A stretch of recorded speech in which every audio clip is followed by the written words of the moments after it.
There's a million of those who won't let us be, but they're not gonna see me bleed. Cause baby, I got you.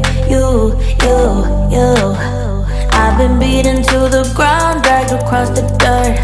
I've been scared to live cause some people never learn. But they're not gonna watch me burn. Cause baby, I got you. It's a new beginnings and a better life. It's the dancing underneath the disco lights. They can try but they can never take me down. Ooh.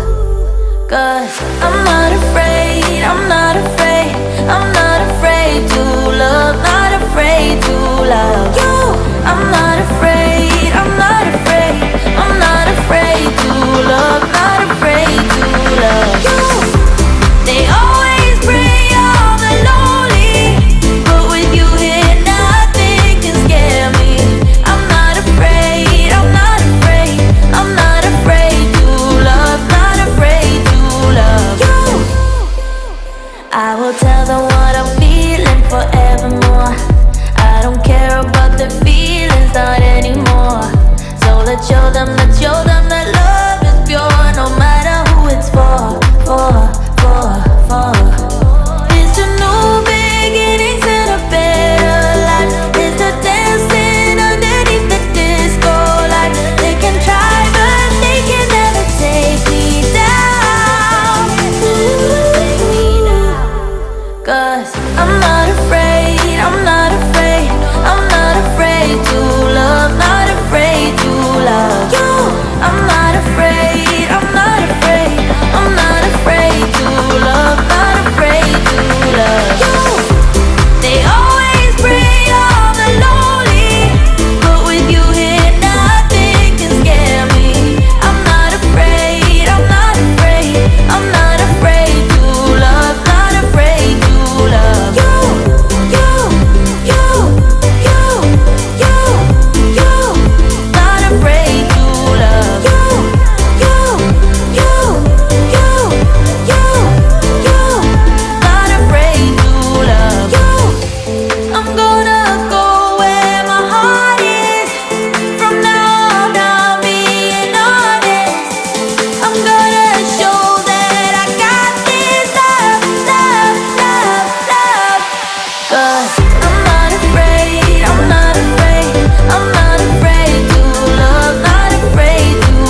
everybody.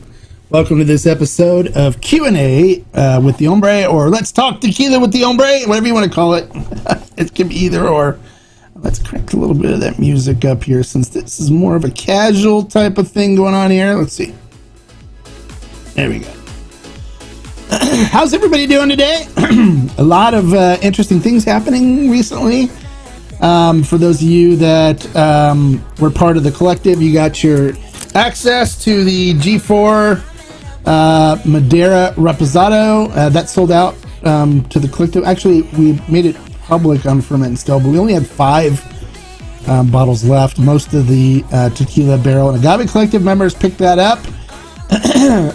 So they're now just receiving their orders, which is cool. It's really neat coffin box and stuff.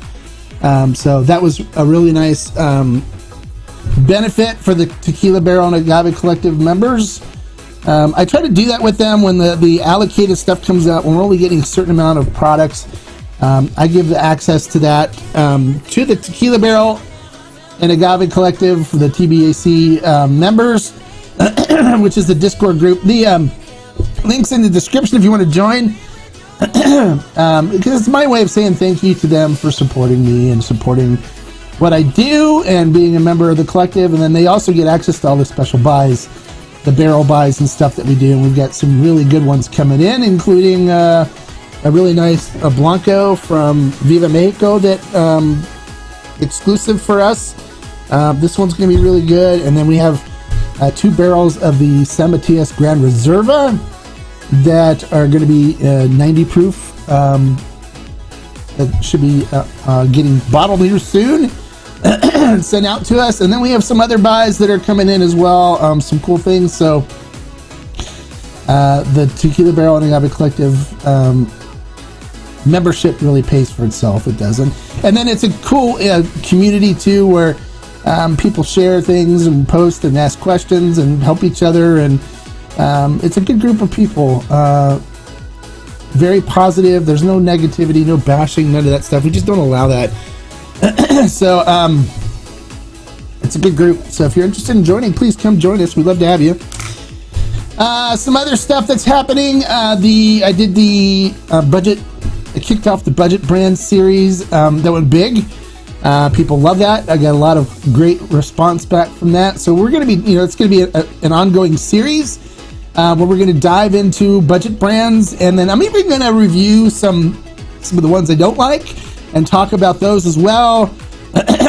So it should be a pretty extensive series with a lot of episodes. So that's going to be good, and it's really going to it's going to be its own playlist. So right now, if you go on the channel, you can actually see the playlist for the budget brand series. So then people wondering about budget brands can just go and watch the entire series if they wish, or pick out which videos they've seen, which they haven't. So that's going to be a nice addition to that. What else is happening? I don't know if I can talk. I won't talk about this one. Maybe a little later. I'll talk about it maybe a little later. I think that pretty much sums it up right now. We did have the Lagrimas come in. I'll be doing a review of that. And then I have the Pasote Still Strength that I'll be doing a review of here soon. And I've got some mezcals, and I'm going to start doing some interviews. Oh, I know something too. I put a challenge out for the Blind Blanco, High Proof Blanco Challenge, to have Curiosity Public do my blind challenge. I got a message from them this last week accepting the challenge. And so we're in the process now of working out a time that's going to be good to do it. We're going to start moving the blind challenges here to YouTube. I just spent some money and updated and upgraded the software that I use here for streaming. So I'll be able to bring 3 people on now to do that online. So this week we're still going to do it on Instagram, but I think from now on we'll do it here on the YouTube channel. We'll do the blind challenges here. So more people can access it. I've had some people that say they don't want to do social media and don't want to do Instagram, but they still want to be able to see this. So we're going to move it, try to move it to YouTube. So if you're on a panel in the future, you'll actually be able to come here and sit with me on YouTube, and we'll do the blind challenges here. So tomorrow's blind challenge is 7 p.m. Pacific Standard Time on Instagram, and that will be for regular 80 proof Blancos. I've sent the samples out to all the participants already. To participate, the participants are all members here of the YouTube channel. So if you're a member of the YouTube channel and want to participate in one of the blind challenges, it's easy. You just send me a message. I say it on Instagram because it's easier. If you don't use Instagram, you can just send me an email if you want, or I wish YouTube had a way to message me, but they really don't. But send me a DM or an email. My email address is always in my description below, so you can always email me. It's mark@thetequilahombre.com. And let me know that you're interested, and as long as you're a member here of the YouTube channel and support the YouTube channel, then we'll bring you on to be one of our panelists. We just require that you come on camera and do it on camera because people want to see what other people think and stuff, and have a little fun with that. So the blind challenges now can do on YouTube, and then I'm going to be bringing more people on for interviews now. Now that things have slowed down with my daughter's golf season and stuff, I'll have more time to do fun things like that. I've been trying to run around and handle a bunch of things, including, finding new stuff for ferment and still for them, because they want me to stay on top of what's new that's coming out and letting them know so we can order it. So between that and this and staying on top of all the producers and the special project, it's like it's a full-time job for me. Except I work more than 40 hours a week on all this stuff, getting all this information, and it's going to be it's been busy. So now things are slowing down with my daughter's sports at school. I'll have more time to do more fun things. So we're going to bring people on for interviews, brand owners, producers, all kinds of things. So look for more content here. If you're not already subscribed, click the subscribe button and click the notification bell next to it, and join our community here, because it's all great information. And for those of you that are newer to this channel, I am about as unbiased as one can be. I don't accept payments from any brands for reviews. The brands will send me bottles to review, and I let them know before they send them that I give honest reviews. Just because you send me the bottle doesn't mean I'm going to speak, I'm going to say recommend your brand, and I'm going to say it's great. But I don't bash brands either, and that's one of the things brands appreciate, is just because it doesn't match my flavor profile and what I like, there's no reason for me to bash it and say it's garbage or horrible or anything like that.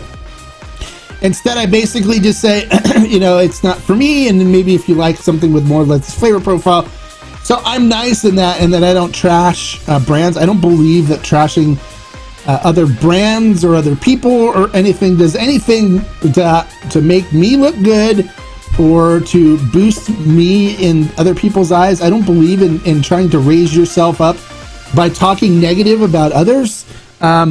It just doesn't work. It just makes you look tiny and petty. And so I'll never bash a brand that sends me a review. I'll never say anything really bad about them. I just may say, hey, it doesn't suit my flavor profile, but other people may enjoy it if they like these type of things. And so I'm very honest.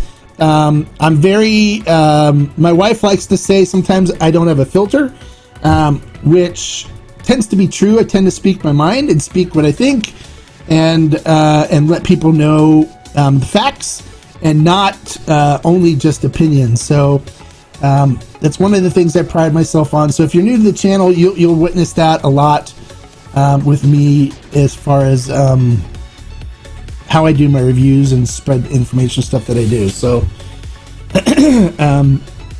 you'll notice that if you watch the videos and stuff. So know that when I do videos, they're honest, unbiased opinions of what I think about them, and it's 100% unbiased and honest. Okay. All right, let's check in with our YouTube subscribers here that are commenting and see what's going on here. That was me. Hola, hombre. Duh. Hola, hey, Sip Saver and Celebrate. How you doing? Glad you can make it. Hey, hi from Arizona. Hi, Arizona. Hi from California. For Lixity, the kitty. Okay.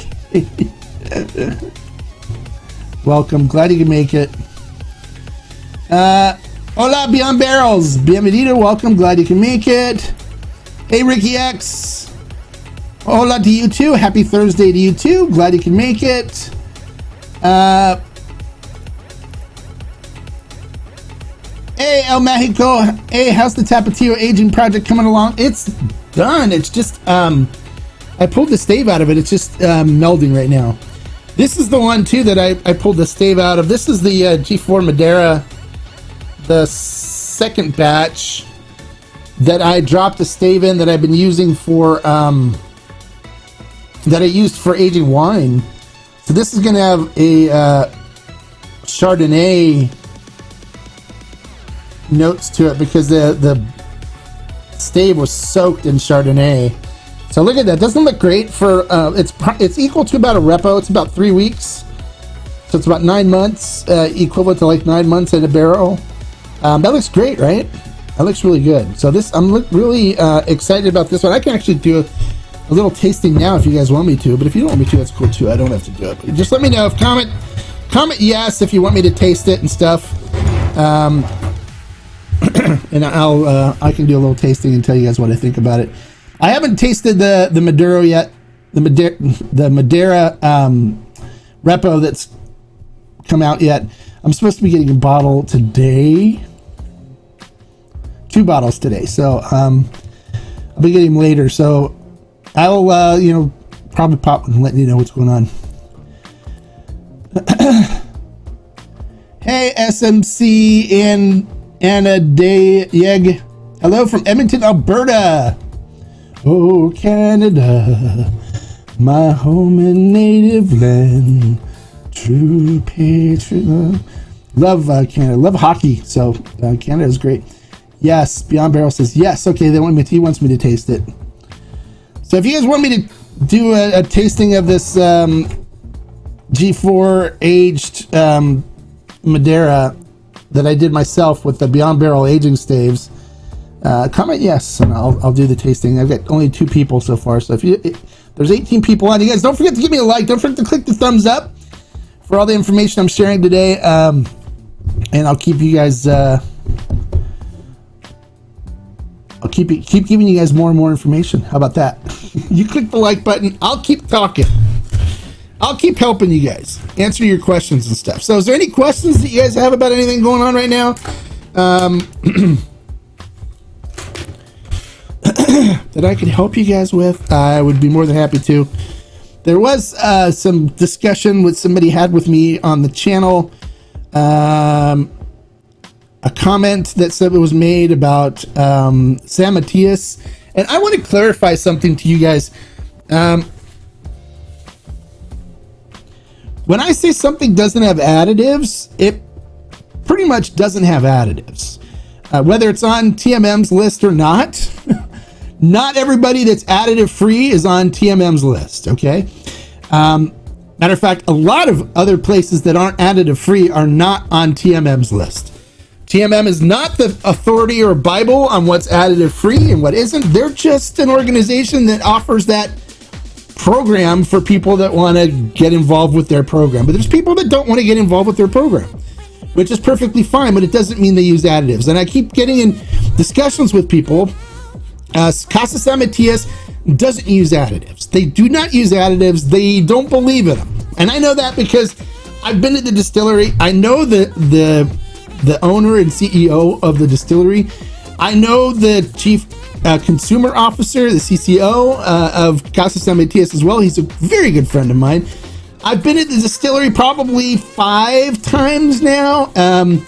I know the distillery inside and out. I've tried their tequila straight out of the barrels.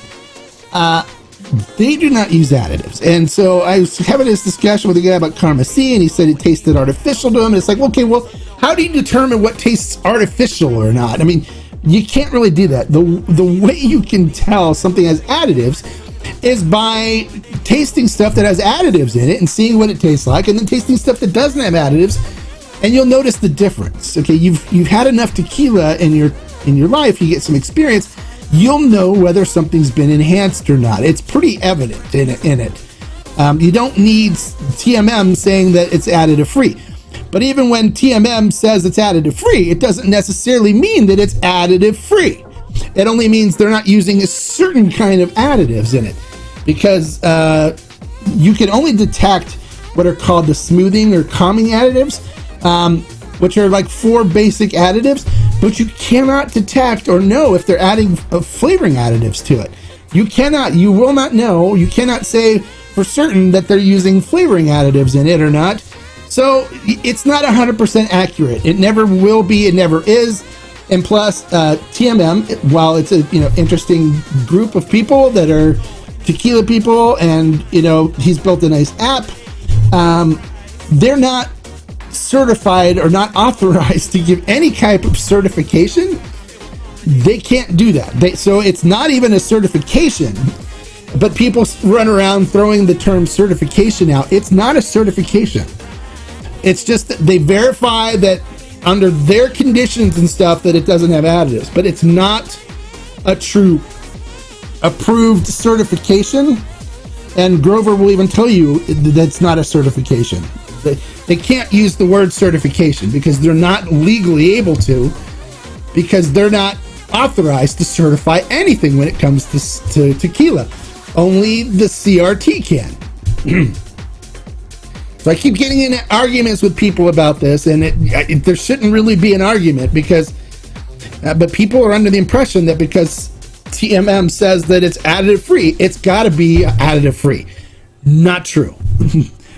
Not true. They can use additives that are undetectable and say they're additive free and get approved by TMM and still have additives in their tequila. There's some additives that are not detectable. So I wanted to let you guys know that, just so we don't get in more arguments about this stuff, because I'm honestly... Hello, hola everyone. Hey Jan, how are you? Glad you can make it. So now that I'll get off my soapbox on that, I just wanted to let everybody know.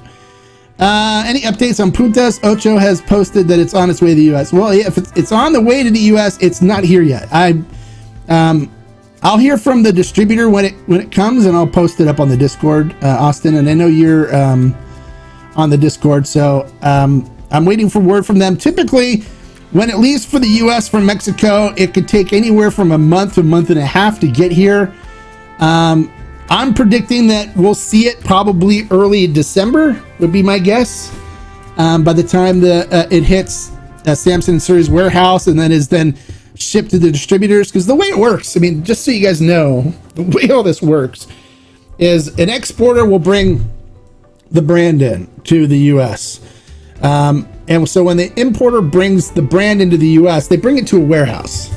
And then all the different distributors throughout the US then have to submit purchase orders for how much product that they want and how much is coming to them. Or sometimes based on what they brought in, the importer will designate how much each state can get. So then the distributor will then enter the SKU information into their database and create a purchase order for it. Purchase order sent to the exporter, and the exporter then sets up the logistics to get that product by truck from their warehouse to the distributor. And so that takes time. It takes time for all this to happen. It takes time because it's got to go through all the different steps that the distributor has for entering stuff into their system and bringing a new product or new SKU in, and then they have to order it, and then it has to come in, and then once it comes in, then it has to be scanned into their system and make sure that they have the correct inventory, and then after they get it scanned in the system, then they consult with the brand on how they want to allocate or disseminate, and then they work together with them on that and pricing and blah blah blah, and then all of a sudden it's ready to go. So it takes time. It's not like all of a sudden it's released from Mexico and then it should be readily available here. So whenever you see something that's saying, hey, it's just leaving Mexico for the United States, plan 2 or 3 months, typically, for before you start seeing it hit the shelves. There's some examples that may be faster, but typically 2 to 3 months, we should see it hit here. But we are getting some for Ferment and Still. We're a valued customer of Samson and Surrey for all the Ocho stuff that we go through. So we will have it for the collective members, James, so Austin James. So I know you're a member there. We'll have it there for everybody. And then once the distributor gets it too, they'll let us know what their price is, and then we can set the price. So don't ask me what it's going to cost, because I can't tell you that. No one knows anywhere right now. You can just take a guess until you get the pricing from the distributor and stuff. So there's that. All right. So any other questions? So Puntas is coming. It'll be here, hopefully. I'm thinking we'll probably see it early December. Last year when it came, it hit the East Coast first. and then probably about 5 months later, it hit the West Coast, which is kind of weird. But hopefully they kind of not just focus it on the East Coast first, and we get some here in California earlier. That would be great, but you don't know. It's not up to us. It's up to Samson and Surrey on how they're going to handle all that stuff, which is what Heavens something bought them. I forgot what the Heavens the name was, but so I normally will hear from the Samson and Surrey rep when it's on its way with an ETA and stuff. So he always keeps me informed on what's going on. Most of the brands will keep me informed on what's coming in and what's going on and stuff too. We should be having the Lagrimas repo should be showing up soon for us for Ferment and Still too. So we have that coming in as well. I think that's about it. Anything else? Anybody else? Any other questions? What do you guys want to talk about today? I had something else I was just thinking of, and I was like, oh, I should talk about this too, but it slipped my mind. Oh, the 6-barrel añejo from G4 should be coming in next week. Should be hitting the warehouse next week. I also got word that some more G4 repo will be coming in a couple of weeks. So we'll have that for Ferment and Still too. But another shipment should be coming in, which is good news. I don't know if it's going to be the same. I don't know if it's going to be the same mix of French and American oak or not. I can find out. I'll find out. I'll post it in the Discord. Should be seeing G4 later today, this afternoon, this evening. So I can find out for sure there. Hey Steve, any holiday releases that you're excited? Yes, 2 of them. The Viva Mexico one, we're hoping to get this by Christmas. So this Blanco, it's 90 proof special project that I did with 1414. Should be really good, as well as the 2 barrels of the San Matias Gran Reserva that we're getting, that I hand selected. I did them online. You guys can watch the video of them. 2 different kinds of barrels. So these are going to be like I did this was my bottle that I featured in the budget series and talked about this. So if you haven't seen the budget episode, watch it. And I talk about the San Matias Gran Reserva, additive free, a beautiful XA for, $55, $60. That's what it normally runs. It runs below $60, which is great for an extra, a 36-month extra añejo. So we'll be getting 2 of them. That'll be, budget priced as well. 2 barrels. We have one that's more of like an aperitif kind that's really well balanced, but not super rich in the barrel presence. And then we have one that's more barrel present rich that makes a great dessert XA. They're both amazing. I'm going to be getting 90 proof samples of them, and I'll do a thing too about where I would taste those and talk about them. But those will be coming in hopefully for December. That's what we're shooting for. So those will be 2 holiday releases that we'll be we're having for the Tequila Barrel and Agave Collective. Other than that, I haven't caught anything that is really exciting me from other brands or other things right now. But you never know. I may hear something. Somebody will normally message me and tell me when they have something good coming. When right before it's about to be released, I'll hear about it, and then I'll let you guys know. Of course, I always share all that stuff with you guys. I share everything with you guys. I'm pretty open about everything. So, all right. Any other questions? Any other things that you guys want to talk about? We could talk about home aging if you guys want to talk about home aging and the Beyond Barrel aging staves. I've been using those. You know, a lot of people were asking me about, you know, they didn't want to spend the $300 and $400 for a bottle of the G4 Madero. Use the Beyond Barrel aging staves for that. That's what I did here. It's a lot less expensive, and you can cater it to your own taste. This has got a Chardonnay soaked stave that I used. I used the Chardonnay. I used the French oak stave to age a Chardonnay, and it was in there for about 4 months, maybe even longer. So it was really soaked in Chardonnay. So this is going to have a nice flavor profile. We only had 3 people say yes, so there's 21 people. So I don't think a lot of people are too interested in hearing about the flavor on that. But maybe I'll do it for the Discord or something. But that's a great way to really help cut costs down if you don't want to buy the aged stuff, you want to do it yourself. And it's a lot of fun. You can experiment with it. Try different times with them. Try the American oak or the French oak. I recommend the number 3 toasts on them because those, from all the tests that I've done, provide the best results. I'm always playing with these. I'm always testing things out and trying new experiments because for me it's fun, and then I get to drink the mistakes as well as the good stuff. I mean, they're both all tasty, so I enjoy being able to do that and not have to worry about paying some of the exorbitant costs for the higher priced age stuff that's out right now.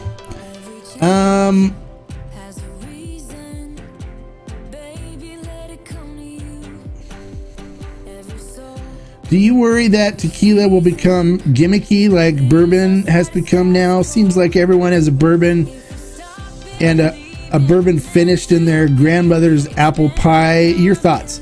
I think it already has. You see, the thing with tequila is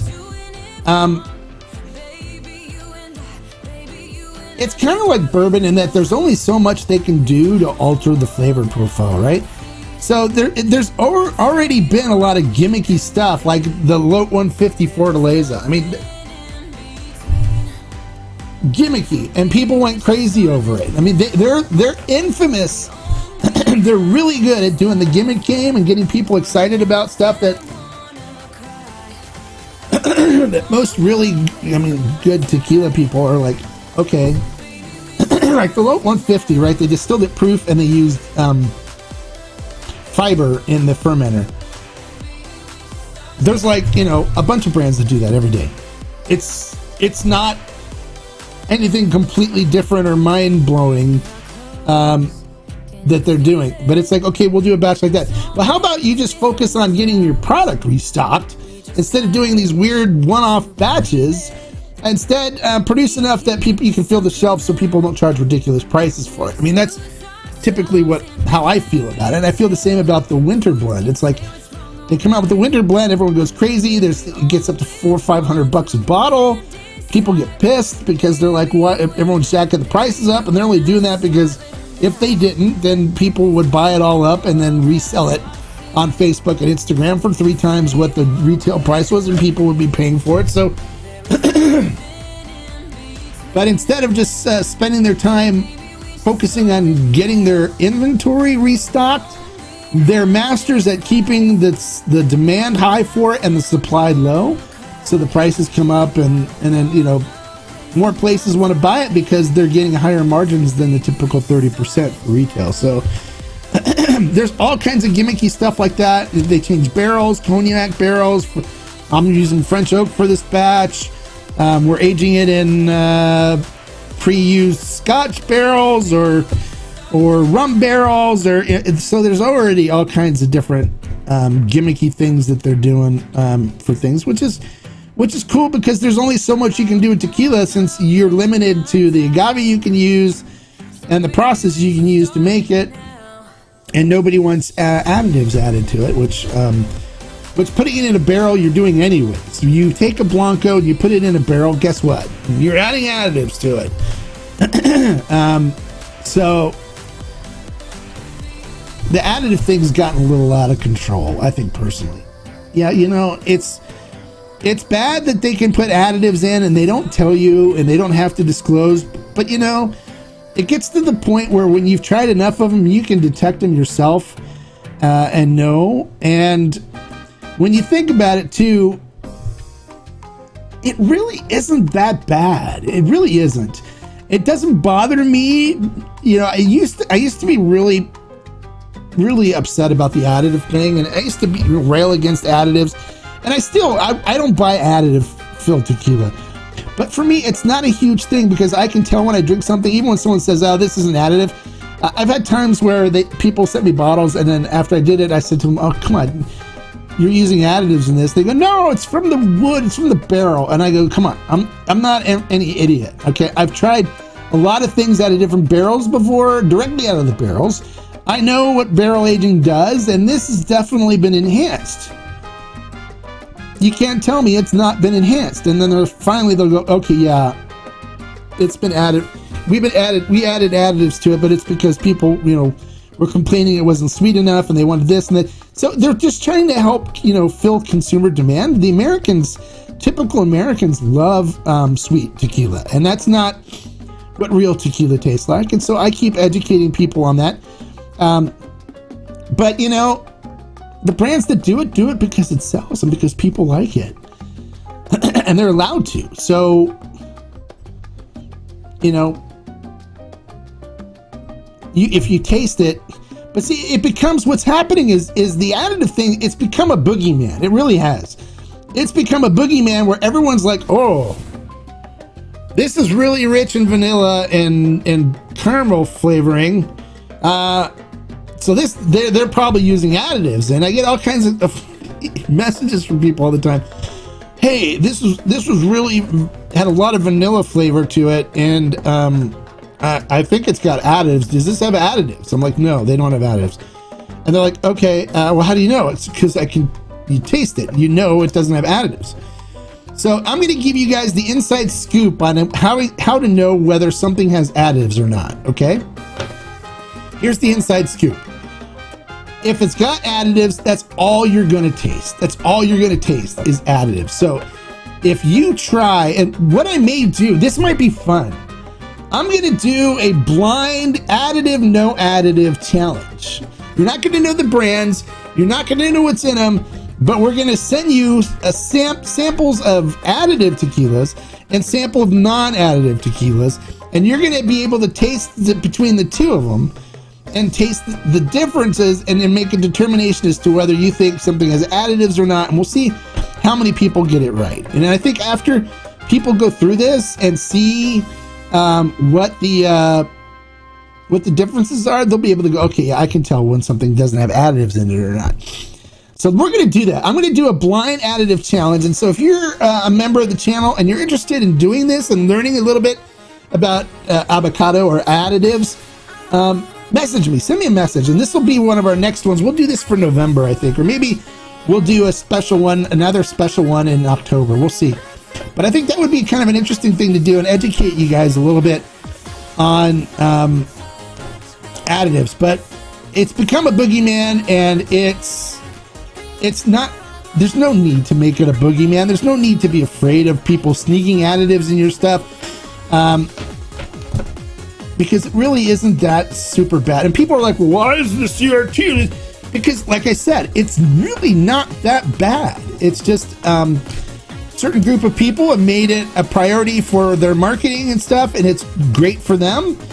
But is it really great for the tequila industry overall in general? And that's the main thing you have to look at. And I say, look, if sweet tequila brings people into the category, and brings more and more people drinking tequila, then I don't see a problem with that. But I think they should be educated, and that's what I try to do, that, hey, that's manipulated flavor profile you have. That's not what authentic tequila tastes like.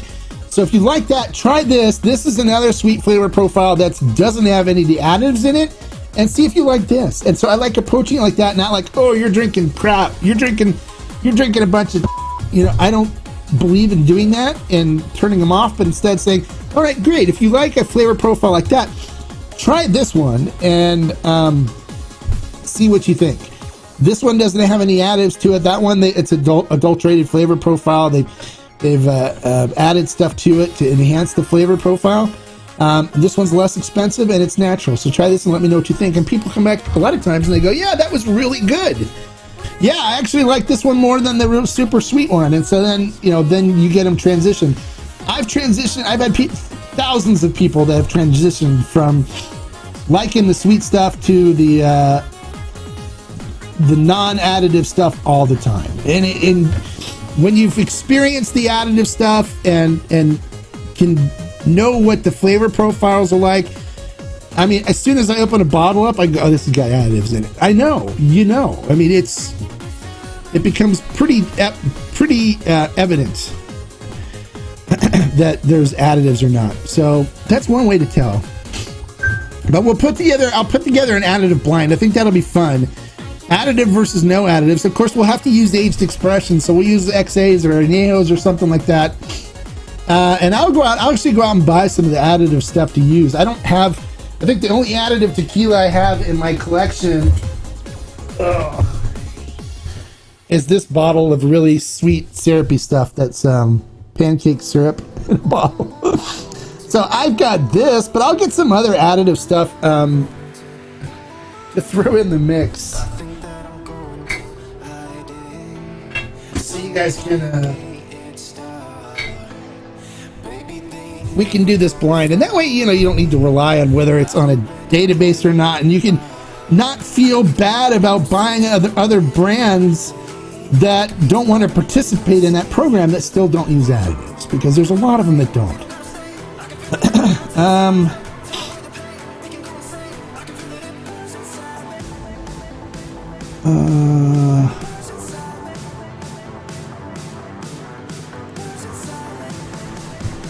Mark, what's your opinion about chill filtration, and do you see any changes in the tequila industry in regards to this?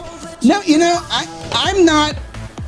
I'm not against chill filtration. The reason why they basically do that is, if you've ever seen El Tequilano when it comes in, for those of you that are in the East Coast and stuff, you've probably seen it before.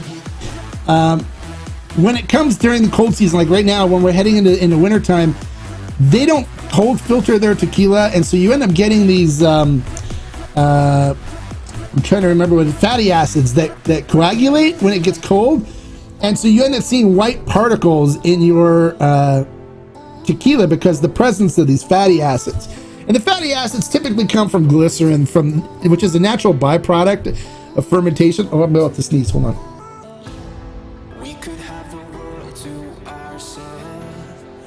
It's just lingering. Ugh.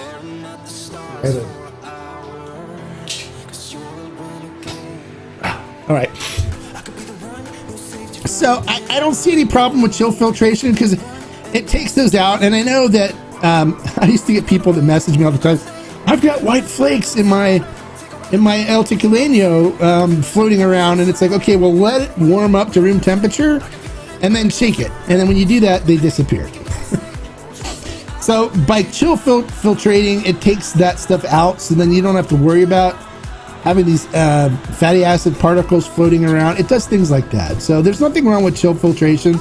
I don't have any problems with it, and I don't see anything where anybody's going to be doing anything different with it and stuff.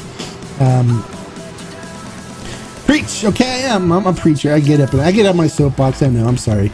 Additive blind would be cool. Okay, cool. Yeah, we'll do an additive blind series. What's your favorite additive tequila? I don't have a favorite additive tequila. I don't typically drink additive tequilas, but I can tell what additive tequilas are out there.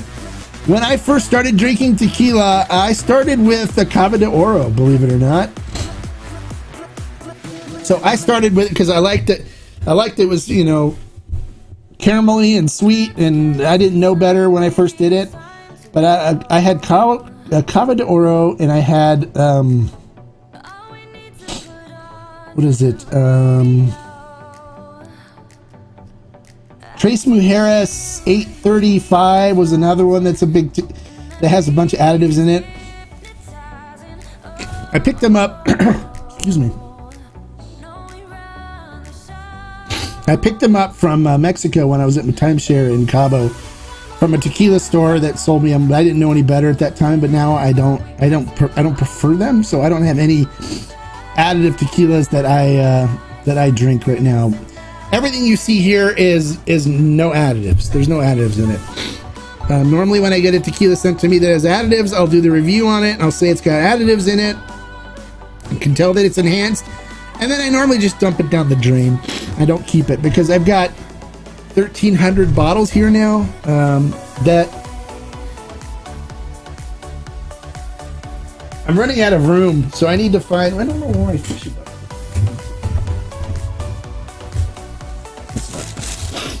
I need to so yeah, I don't have enough room for additive tequilas here, so I don't keep any around. But oh, here.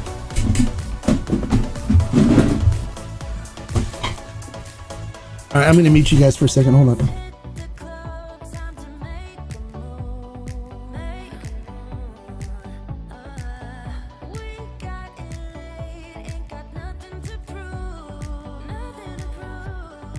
All right, we're good now. Sorry about that.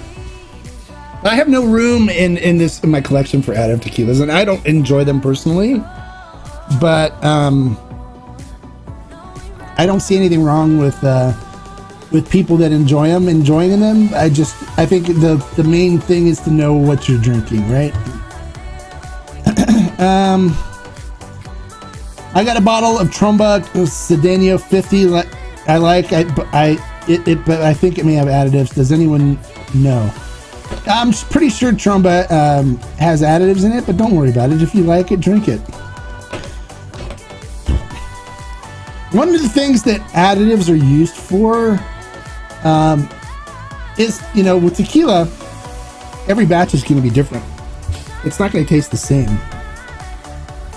So there's some brands that use additives to make their profiles taste the same for every batch, so you know what you're getting.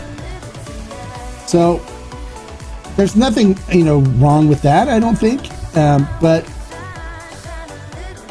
you know, I don't personally prefer it and care for it.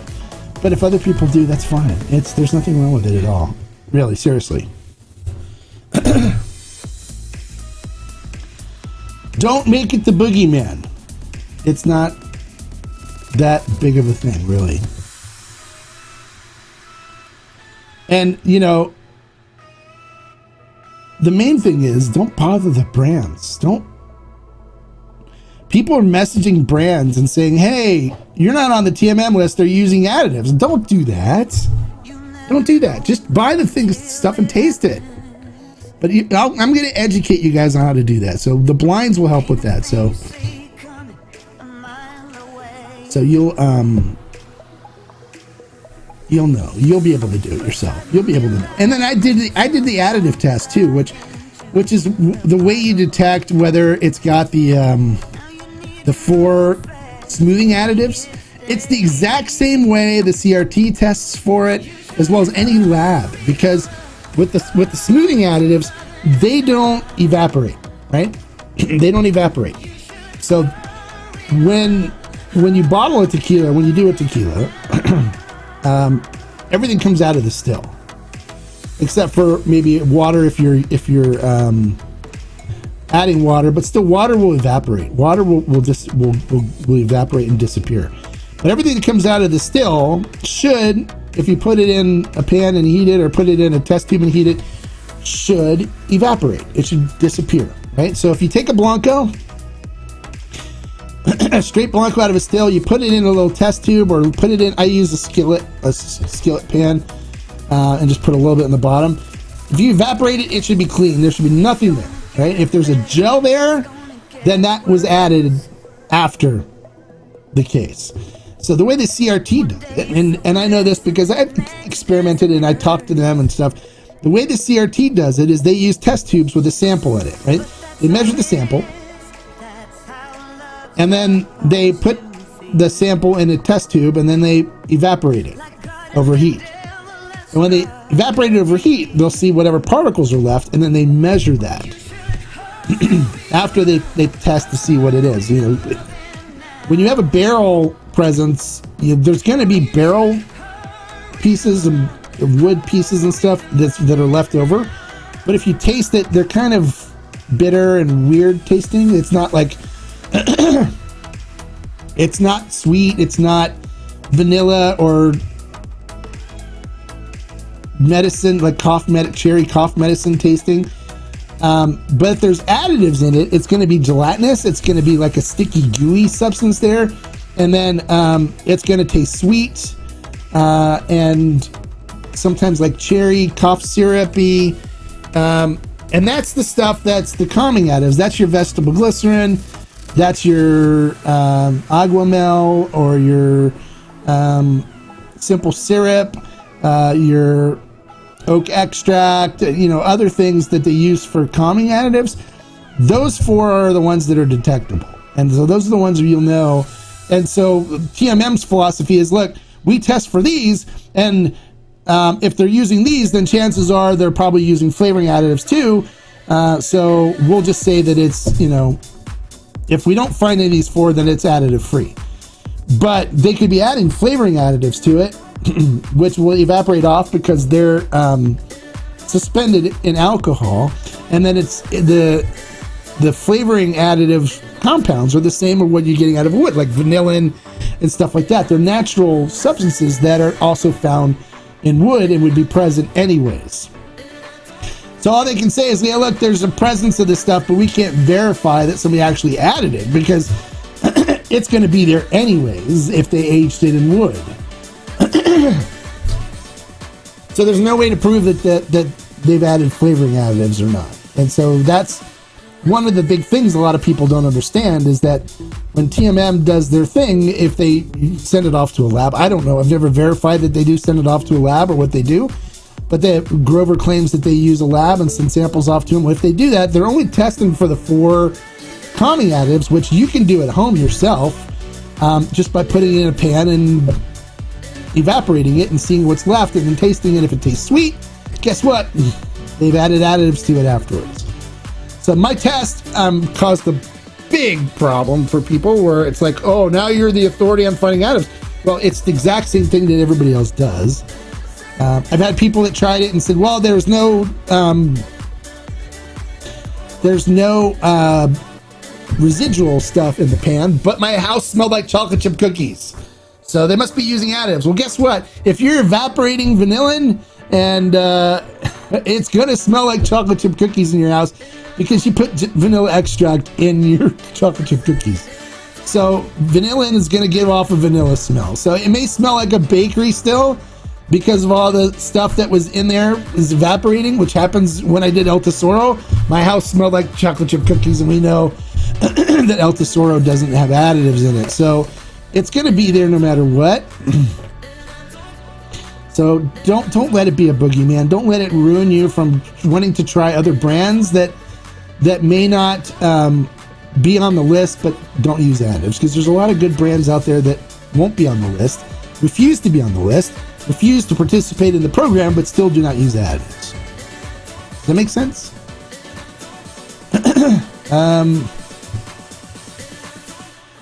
I'm planning on using my leftover bottle of additive tequila to cook with. Good ways to use it and not waste it. There you go. If you want to, yeah, sure. You can cook with it. Hola, hombre, and everyone. Hey, hola, Travis. Glad you can make it. Cole Centers, glad you can make it. It's nice. Thanks for your comment. Yeah, but you can use it for stuff like that. My wife loves additive tequila. She prefers additive tequila. So we have a bottle of 818 in our pantry that my wife drinks. She loves, and it's funny too because I'll get bottles and I'll do a review and I go, oh honey, you'll like this one because it's very rich in vanilla and chocolate notes, but there's no additives in it. It's a non-additive tequila, but and so she'll taste it. She'll go, yeah, that's really good. She goes, but I still prefer my additive stuff. She loves it, the syrupy sweet stuff like 818, or she likes the Michael Jordan, the Sincoro stuff. Anything with additives that's really sweet, she enjoys. So, God bless her. I love her still. I still love her. But I won't drink it. I don't drink it. I don't like additive tequila. I've grown, and what'll happen too with a lot of people is like you start out by liking the sweet stuff, but then after a while you kind of get sick of drinking it. It's just too sweet. And when you try the new non-stuff, you still get the nice vanilla and caramel notes, and it's still smooth. You know, it's still doesn't burn. You know, people like to use the word smooth. I hate that word, but it still doesn't burn going down, and it's, you know, really easy to drink. And then once you get used to drinking the stuff without additives, once you taste stuff with additives, you kind of go like, oh, okay, yeah, nope. And you can tell. But then there's always people too that are like, they're supposedly the additive free guys, and hey, we don't like additives in our tequila, but then they're promoting brands that have additives, and you're like, you like that tequila? That's definitely got additives in it. So it gets weird. It becomes the boogeyman. It's don't let it be a boogeyman. Don't let it deter you from trying other tequila. And if you have a question whether you think something's additive or not, look for my reviews, because I tell you. And also anything on ferment and still. Ferment and still is like anything that's not additives. If we can order it here, we put it up there. So everything there is additive free and it's not diffused. We don't have any additive tequilas on ferment and still, and we have no diffused tequilas on there. So that's kind of a nice database to use. Even if you're going to go to the store, you can look at ferment and still and put a list together and go to the store and buy stuff from your local liquor store. You don't have to buy it from ferment and still if you don't want to. But it's a good resource to use. So, your wife is hooked on Yayo barrel number 7. Oh, good. It's a good barrel. I mean, I got like... Oh, I put them up in the closet. I probably got like... I had 14 bottles of it. I drank 2 of them. So I think I get 12 bottles. I get 2 cases left still. I love it too. It's really good. Hey Joseph, hey Mark, any advice on bringing spirits back from Mexico? Customs, amount of bottles, tips, thank you. Yeah, what state are you live in, Joseph? It varies depending on the state. So what state do you live in?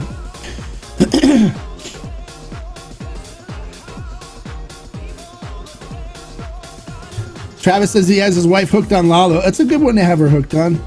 It's very bland. It's very mild, which is nice. They tone it down a lot. I had the 55, and for those of you, Travis, you were in the group. You tried the 55.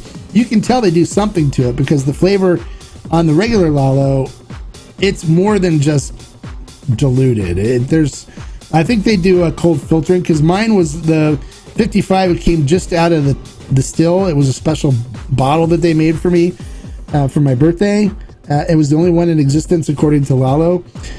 So they took it right out of the still. They didn't run it through any filtration stuff, but I can definitely tell that I think they do some filtration on it to mellow it down a little bit, to make it so people don't get the burn. But I think that's what they do. So it's very mild. It's easy to drink because I think they run it through a filtration. I think it would probably even be carbon filtered if I had to guess. Indiana. Okay, you're in Indiana. So what you have to do is look up in Indiana how much you're allowed to bring back from Mexico, because it varies by state. Here in California, we're allowed up to 60 liters. 60 liters, that's a lot. But it's not 60 liters duty free because the federal government allows you to bring 1 liter in duty free. So 1 liter in tax free, and then anything after that you should pay duty on. What happens is California has a rule that you're allowed to bring in 60 liters by plane, not by driving across the border. By driving across the border, it's only 1 liter per person. But if you come in by plane or by steamship, which I don't know too many people that take steamships to Mexico and come back. Normally it's like a cruise thing, but it never goes in the Guadalajara, so.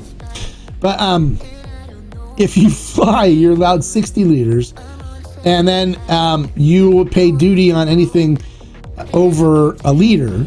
And so what I typically do is I'll go in and make sure you always, on your custom stuff, you always declare what you're bringing in. Never try to hide it. Never lie to them, because then you're going to get in more trouble than you really want to be in, and it'll cause more problems for you than if you're just completely honest about it. Always tell them the truth. Always say, like, for example, I came back with 16 bottles one time, and they said, hey, they read my name up because I have the global entry. So when I come in, you do a face scan of you. And then customs officer yells out, Mark Churdy, come on. And then I'm like, okay. And he's like, do you bring anything back that you need to declare? And I'll see you have tequila. How many bottles?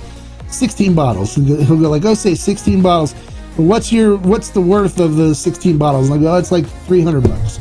And he's like, okay, all right, go ahead. And they just wave me through, because they're like, they don't want to take the time to have to run you to a cashier to pay a duty on it when the duty is going to be $25. That's a waste of time for them. So most of the time they just go, okay, come on through. And then I go through it and I'm on my way. So be honest, declare what you're coming back with. But be prepared if it's over a liter that you maybe have to charge duty. But like I said, the duty on 16 bottles is going to be like $30. So it's not going to be anything too extensive. So if you're coming back with 5 bottles or something, you'll be fine. Don't worry about it. But check Indiana law. Check with the ABC, your alcohol beverage control group there in Indiana, and you can Google it. And then what I do too is, like, for California, it's 60 liters. So I'll print out the California statement from the California website that says that, and I'll bring it with me, because the customs has a general philosophy a general statement they make. It's called "Know Before You Go," and they'll throw that in your face if you don't say, well, if you don't know what you're supposed to have, and they'll keep saying, well, you're supposed to know before you go, and they keep saying that. So bring it with you, laminate it if you want, so it doesn't get ruined during the trip, but then you pull it out and show them, this is what my state allows, so this is what I'm bringing in. I'm supposed to know before I go, and here's proof that I do.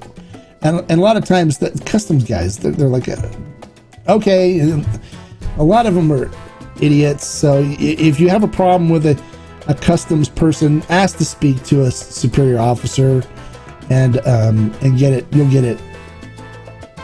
You'll get it cleared through. Don't worry about it. Your wife won't sip any of it, but she's getting to where she can tell, well, I use different tequilas and can appreciate them. There you go. Good. My wife is not a tequila drinker, so she loves the in mixed drinks. Oh, okay, in mixed drinks. But airlines give 5 liters limit per person. Yeah, but the airlines never check that stuff. Airlines don't check anything. I've never had an airline say, sorry, that exceeds 5 liters. They don't. What they care about is whether your bag weighs 50 pounds or more. So you're bringing in multiple bags, you're paying for the bags. The airline doesn't care. As long as it's below 50 pounds, they don't care. It's not the airlines that makes the rule. It's supposedly the FAA, right? But I have never had a problem flying back where an airline asked me how much tequila do I have in my bag. Never, ever. and I've had to buy an extra suitcase in Mexico. So what I do, I mean, I can tell you guys what I do when I travel to Mexico, and I know I'm going to be bringing stuff back. I take one big suitcase, right, and I put that aside, and I take a smaller suitcase, and I put all my clothes and stuff in the smaller suitcase, and I put it inside the bigger suitcase, and I travel to Mexico like that. So I have a small suitcase inside a much bigger suitcase. Then when I'm in Mexico, I take the bigger suitcase, I take the smaller one out of the bigger one. I, use my clothes and stuff for visiting all the distilleries and stuff. And then as I'm getting bottles, I fill up the big one first. Wrap it with some of my dirty clothes and stuff. Wrap it up so the bottles don't break. And sometimes I'll bring bubble wrap and stuff too to wrap them up and just to keep them from breaking in transit.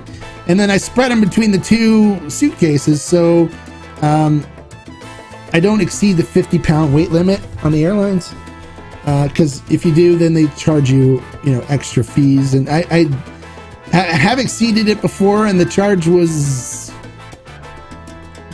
a whole lot, but it was still enough that you're like, what the hell, really?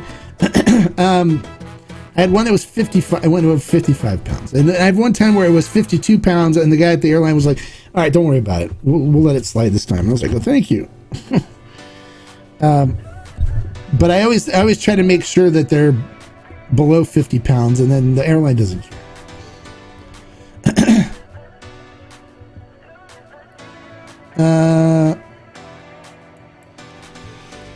This is great info, Mark. Thank you. Tim M says inspections are done on site and can last from a few hours to a few days. How would they not be able to see all additives?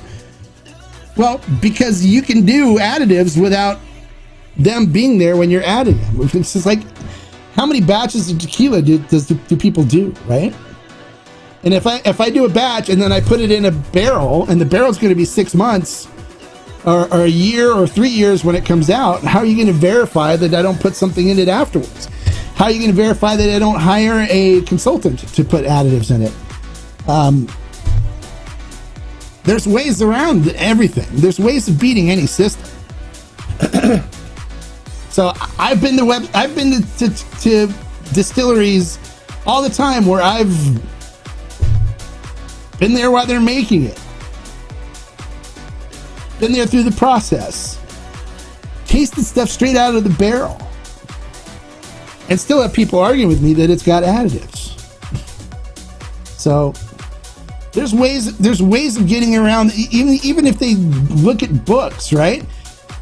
I can do it to the point where if I wanted to add additives to a tequila, I could pay a flavoring consultant to come in and flavor my tequila. Put it on the books is just paying a contractor. Well, and then, a lot of times, a lot of these places aren't going to open their books up to Grover. So that's one thing that a lot of places aren't going to do. But I can pay a consultant to come in and flavor my stuff for me if I want to. And then it's not even on my books.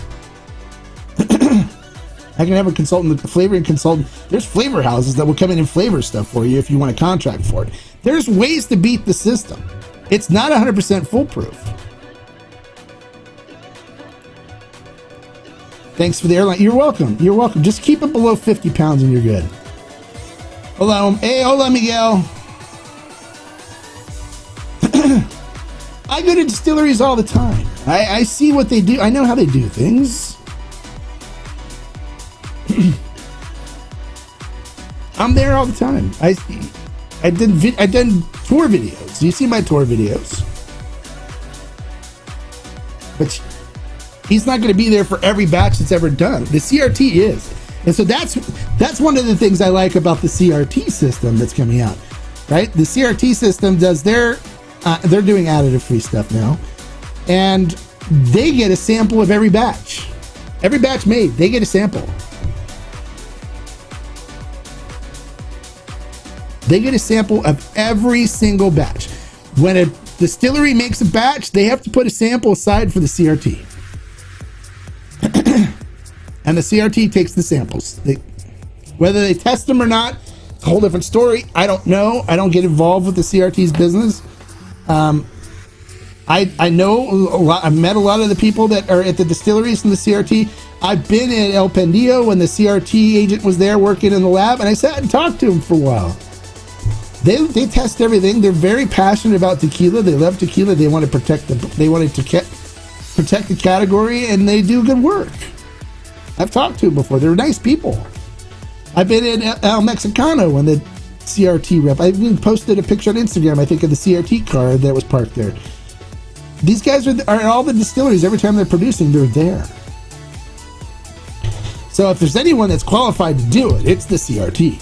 So I'm glad that they're doing their program, and I think that they're the ones that should be doing it in the first place, because they're the ones that truly can state whether something is additive free or not. You guess you'd rather trust CRT or the TMM or CRT over a place like Total Wine that's labeling all their tequilas on the shelf additive free now with post. Yeah, I mean,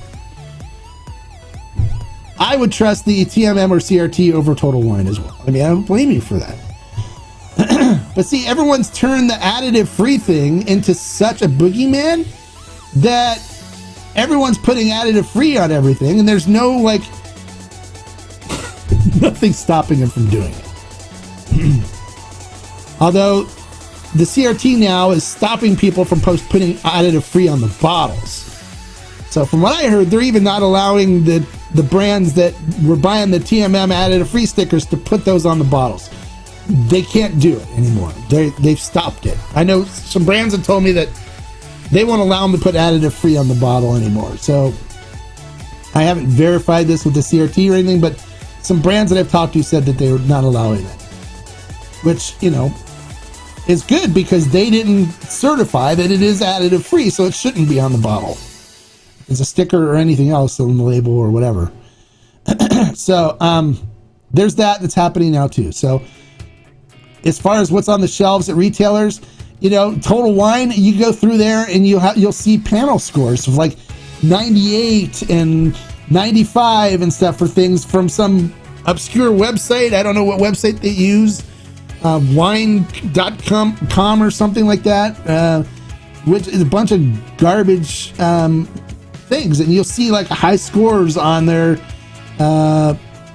what is that? El Padron or Padron. I forgot their house brand. It's garbage. It's not a good tequila. I bought the Extraneo and I ended up having to pour it out. It was bad. It was one of the few tequilas that I've poured out. But it's that and it wasn't good. I'm like, how this rated 98? So I don't know where they get their rating systems and stuff that they put on the shelves too. But don't believe those. Don't believe shelf tags. And even if Barbara, who's the area maintenance person for TMM, or not TMM, for Total Wine, prefers this brand, and they have a picture of her, and it's like Martha, who's our person who boxes our shelves out, really likes this brand. It's like, who cares? Seriously, who cares? Padrino, yes, that's it. El Padrino, that's it. El Padrino. It's garbage. It was horrible. But they'll put a shelf on the sticker saying it earned a 98 from wine.com or some bogus rating facility thing. So I wouldn't believe anything that Total Wine puts on the shelf either. No.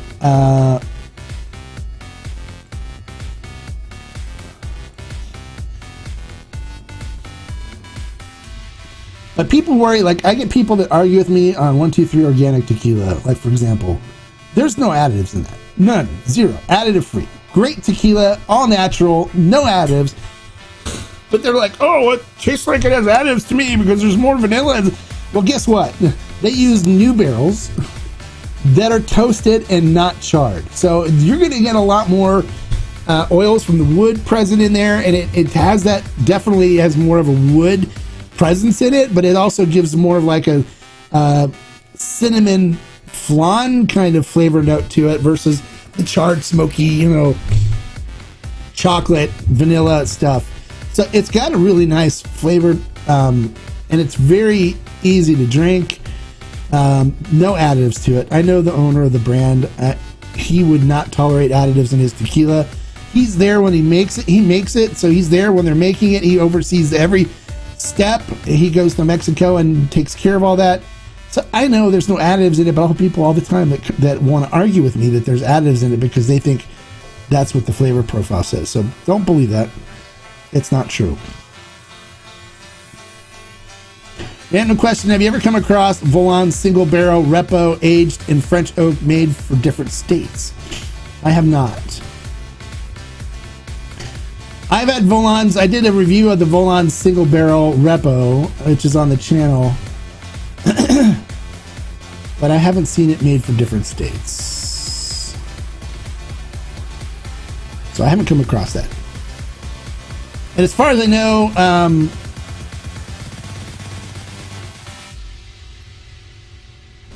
I know, they don't have anything like that. I haven't heard anything that there is something like that, but they don't really produce a whole lot. And they don't manage the brand very well. Volan's is owned by a family that owns a fishing ranch out in Idaho. And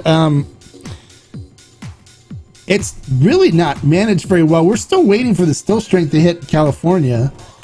And last time I talked to the distributor rep, he's like, we haven't even gotten the paperwork for bringing it into the state yet. But then, they post that they're sending it to the United States. And they're like, well, we're still waiting on the paperwork. So once we get that, then we'll have, we'll generate the PO, and then I can give you an idea when it's coming in. But, but it's not a priority for them, I don't think. I think the fishing ranch is more of a priority for them than running the brand. It's kind of like a side project thing. My preferred store finally got in Terralta. I tried the Blanco and found it fantastic. What you say? Yes, Terralta's fantastic. If you really like the regular Blanco, try the 110. It is so complex and mineral rich. It's great. I love it. But it has a little bite to it. It's one of the few tequilas that when you take a sip of it, it bites you. It has a bite to it. But I like the bite. The bite doesn't bother me. It's same with like the 110, the Terralta 110. It has a bite too. If you watch my review, I think he did it in the interview with when I interviewed my buddy Felipe Camarena. You'll see the interviews on the channel here. I think he said, was it on the interview that he said that? He might have said that. He thinks that the Terralta Repo is one of the most complex repos he's ever tasted. So if you haven't tried the Repo, give it a try, because the extra minerals from the deep well water in that really causes the flavor profile to explode with really complex flavors. So check that out. It's a great product.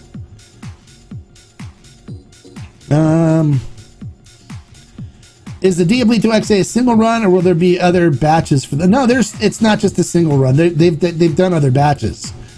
So I think there's some available on Ferment and Still right now. You should be able to get it.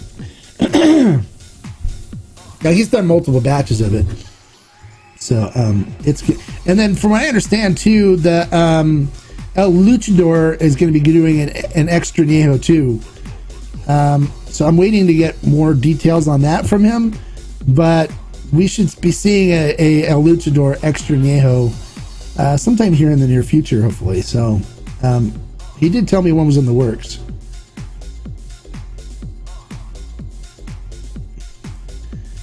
Picked up a bottle in Mass yesterday. Okay, good. I have a Terralta Repo, and it's been a repeat for me. Love it. Yeah, there you go. Okay, good.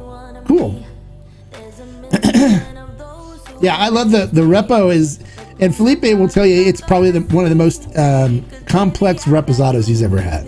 And I agree, it's very complex. I have the full line of Terralta. I enjoy it thoroughly. Terralta Repo is amazing. Felipe has said it's his favorite tequila he makes. Yeah, there you go. It's great. Yeah, he told me it's the most complex Repo he's ever tasted.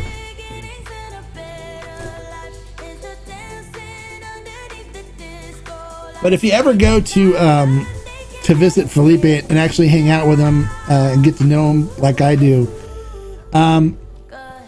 You'll sit in his office with him. So sometimes and he'll pop open his barrel that he calls his MOS barrel, my own.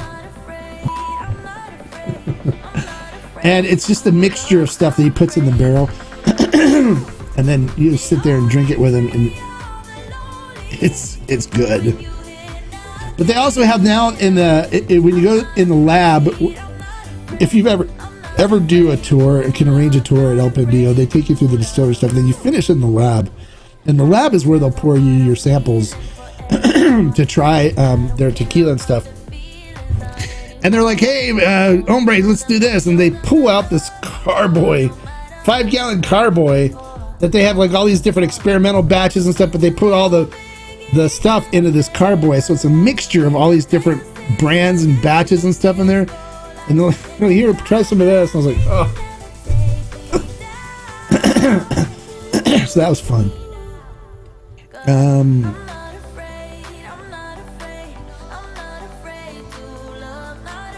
That price is what is also unbelievable on the Peralta. $39 Blanco, $42 for the Repa. Yeah, it's well priced. It's actually owned, and I think it's taken care of here in the States by Chopin Spirits. They've done a good job since they've taken over that brand, and they keep the prices pretty reasonable, and it's been pretty readily available. I think a lot of regular tequila drinkers and stuff avoid it when they feel the bite that it's got, because it does have a bite to it, and you know, a lot of people are worried about wanting it to be smooth, and Peralta is not a brand that's going to be smooth. It's going to have a kick to it, but I enjoy the kick. It doesn't bother me at all. But it's kept very reasonable on the price. All right, you guys, don't forget to click the thumbs up. Give me a like for sitting here sharing this information with you. C-Spill says, hey, hombre, tried the Widow Jane Ocho the other day. Very nice. Yeah, it's good, right? I love the Widow Jane. It's great. And I know they're going to have some more special stuff coming out from Ocho like that, too. Collaborations. So I'm excited to see what they do next. I've been increasingly sipping on my Yayo Blanco lately. I feel like it has an awesome balance of citrus and olive-like brightness. Yeah, it's good.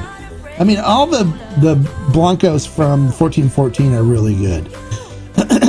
Now, Viva Mexico is one of my favorites. I actually prefer Viva Mexico over Yayo. Yayo's good, but I prefer Viva Mexico. It's really good, and you can't beat it for the price. So if you like Yayo, try Viva Mexico. Check it out. It's good. And this is what this too is going to be. This is going to be under the Viva Mexico name, but it's going to be the Tequila Hombre Special Reserve or Special Edition Blanco. This one's really good. I'll open it when I get the note from them that they bottled it and it's getting ready, and I'll open it up and taste it and stuff. But a lot of stuff from 1414 is really good. Blanco. I like Viva Mexico. When I go to 1414 and hang out with Sergio Cruz and Sergio Vivanco and talk with them and catch up and, you know, work on some stuff, projects and stuff. We then typically will go out to lunch, and we go out to Jaime's across the way, Jaime's Carnitas, and I'll literally just sit there and drink the Viva Mexico Blanco and Repo. And it was amazing with me because I was sitting there with Sergio Vivanco sitting next to me, and we're having a great time. We're talking and stuff, and then he's like, he takes a sip of, he orders the Viva Mexico Blanco. I ordered the Viva Mexico Repo.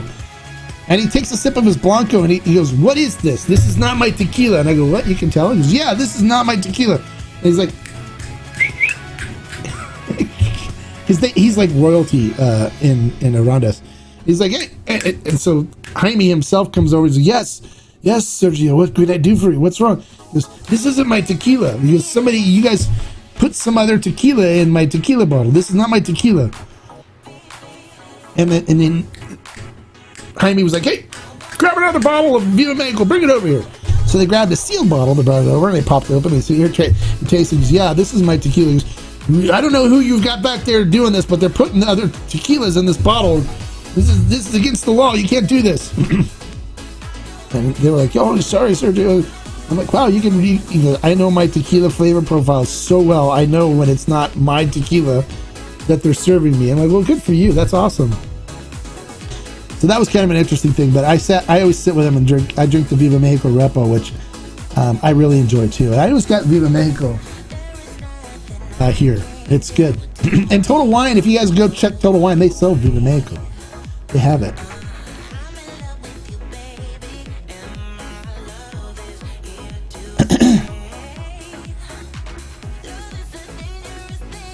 What is this? Felipe does Peralta 2? Dang, I should have named my 32-year-old after him. Is it too late? No, it's not too late. Yeah, Felipe does Peralta. Felipe does Peralta, G4, Volans, Primo, Don Vicente, and he did Pasote until they moved to a different distillery. And I think that's pretty much it. Yeah, I think that's pretty much it. I can't off the top of my head, but he does, yeah. He does good stuff. Felipe's a good friend of mine. He's my cousin now. So I've been made an honorary Camarena. Oh, I gotta see. Do I have my book here?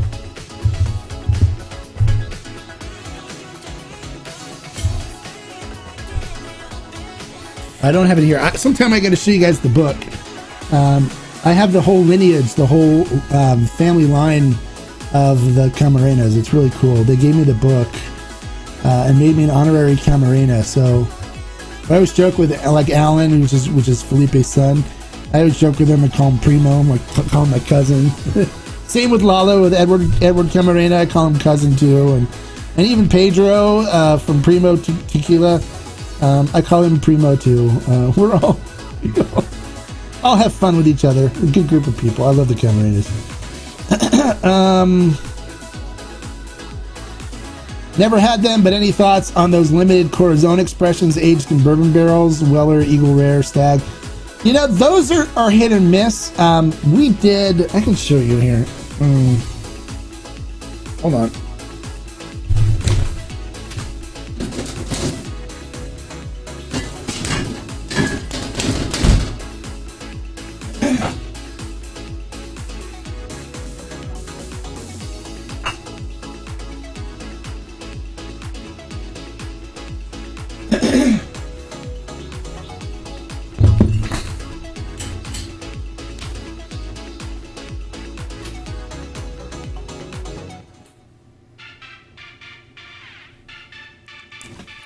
All right, so this is one of the first buys we did with the Tequila Barrel Collective. So this is the Corazon Añejo, and it was aged in. See if we get to focus. Blanton's. This is a Blanton's Añejo single barrel pick. So we did that.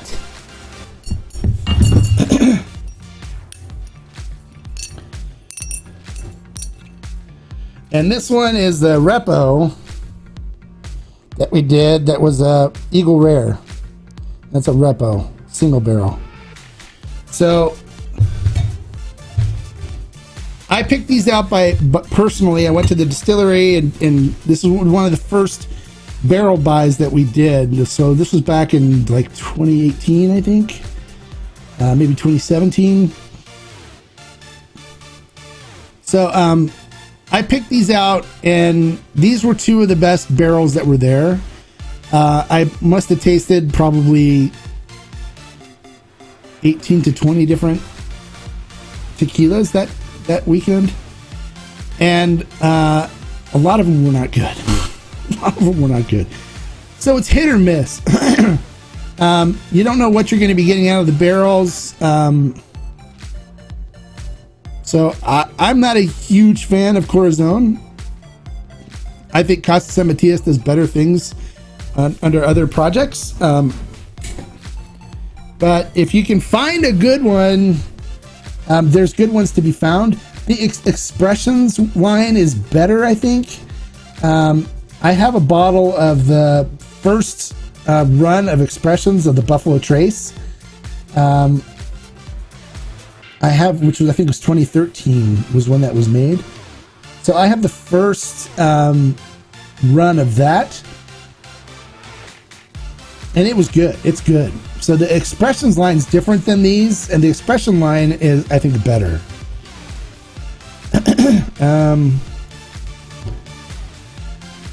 The other day at the store, I picked up a bottle of Siembra Valles. There was a green label on it and a blue one. When I Googled Siembra Valles and checked Tequila Matchmaker, I didn't see the one I have. Okay. So, what's wrong with that? Just because it's not on Tequila Matchmaker doesn't mean that it doesn't exist. It's still, you still bought it. And Siembra Valles is a true line. It's run by David Suro. It's David Suro's brand. Siembra Valles and Siembra Azul are both his. So Siembra Azul is made out of 1414 with the Vivancos, and Siembra Valles is made out of Cascoin with Salvador. So I don't know. It could be new labeling. It could just be a new product they came out with that TMM didn't add yet. There's all kinds of stuff that hasn't been added to TMM. One of the issues with TMM that you'll find too is their database on active products and stuff too.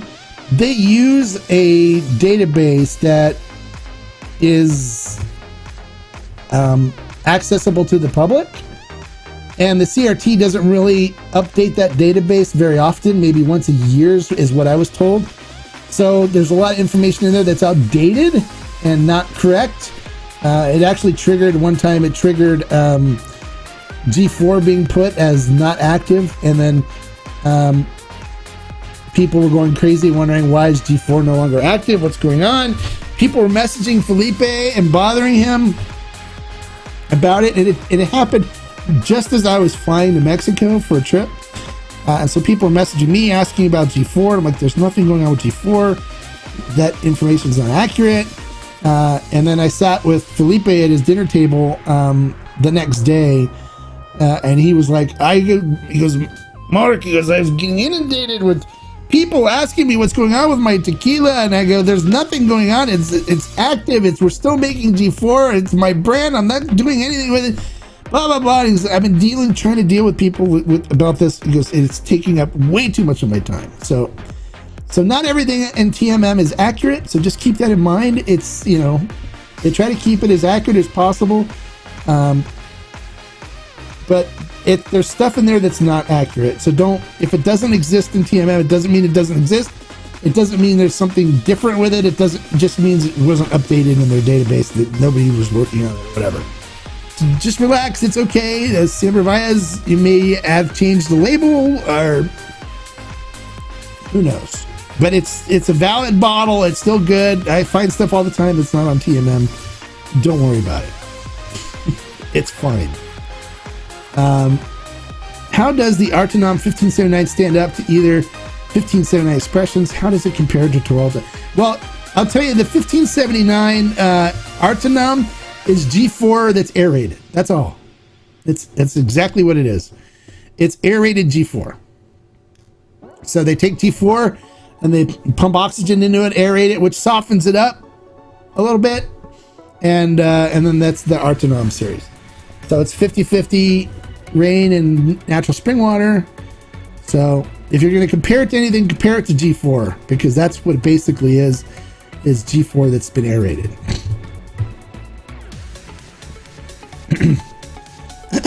You're welcome. You're welcome.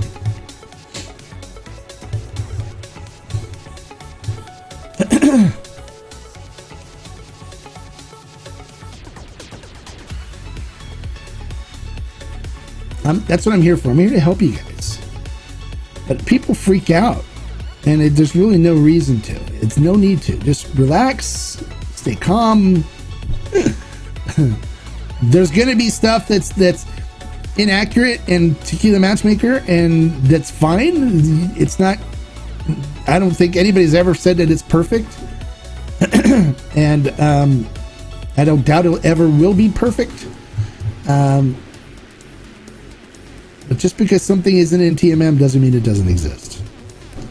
And just because something, I've had a lot of people messaging me lately too, saying that they saw that Carrera was no longer active. That's not true either.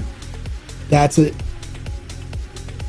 issue with the database, the wrong database that they accessed that doesn't have updated information in it. That's all.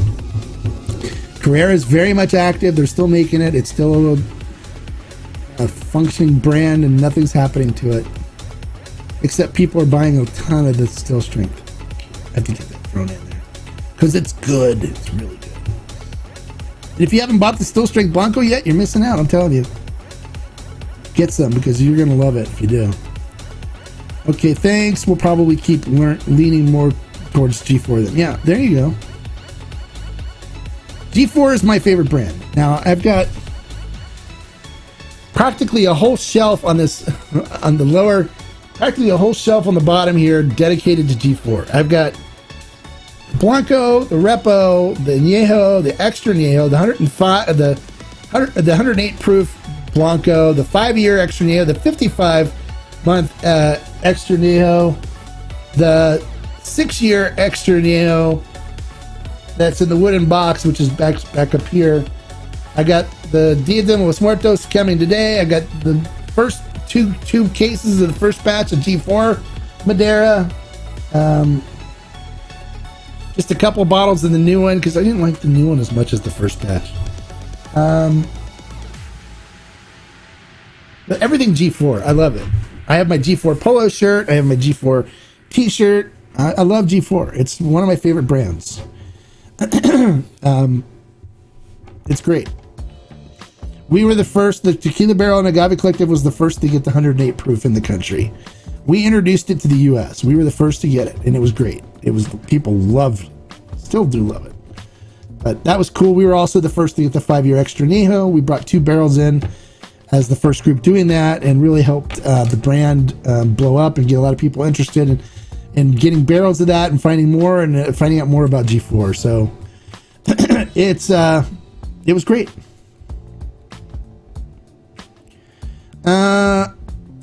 I'm sad that I can no longer find Calle 23 Criollo. Expensive, yes, but damn, it is an awesome sipper. Yes, I agree. The Criollo was great. I still have bottles of it. You can see it right here.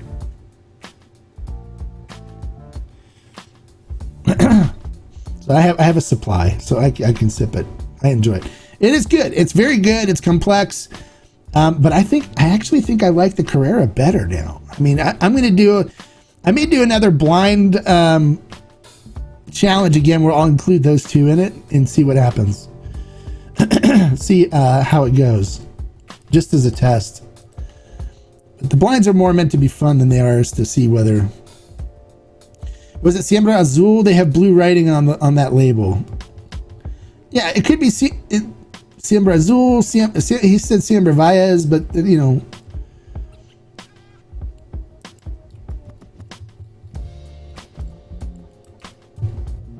David can do whatever he wants to do. Now, for those of you guys that are fairly new to tequila, I don't know if any of you have been around long enough. Let me share something with you about David Suro. Okay, hold on a minute.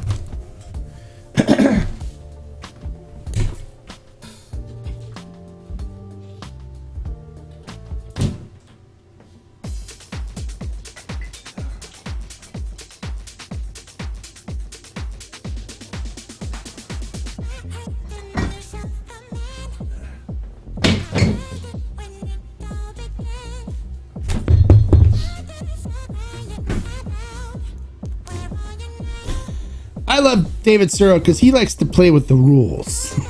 And so I love anybody that likes to play with the rules. So, what year was this? It was back in...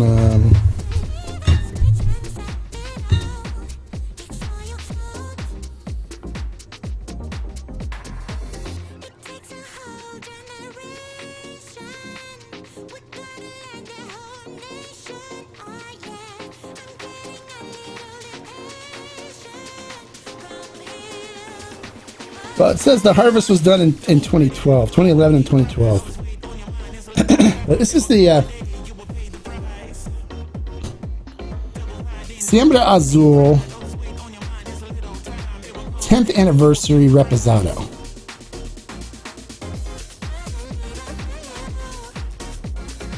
Now, this Reposado